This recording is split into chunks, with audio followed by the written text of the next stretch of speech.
3,25,000 روپے. یہ 4 گڑیاں مل کر بنتی ہے 19,47,000 روپے.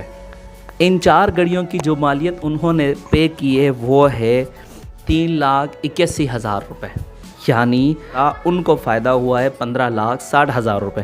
یہ بطور وزیر 2015 سے لے کر 2017 تک. ٹھیک ہے. پھر جب وہ وزیر اعظم بنا دیے گئے تو انہوں نے کہا کہ جی میں تنخواہ نہیں لوں گا. اب آپ کو شاید یہ نہیں معلوم ہو کہ پاکستان میں وزیر اعظم کی جو جائز تنخواہ ہے وہ کتنی 1,07,280 روپے. یہ وزیر اعظم کی تنخواہ ہوتی ہے.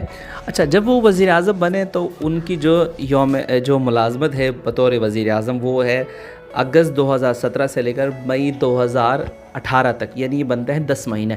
اس 10 مہینوں کی اگر آپ پیمنٹ لگا لیں نا 10 مہینوں کی جو تنخواہ بنتی ہے وہ ہے 10,72,800 روپے. انہوں نے یہ 10 لاکھ روپے قوم پر احسان کر کے نہیں لی ہے. صحیح ہے. یہ ان کے لیے تالیاں ہونی چاہیے. لیکن رکو ذرا ابھی صبر کرو. جو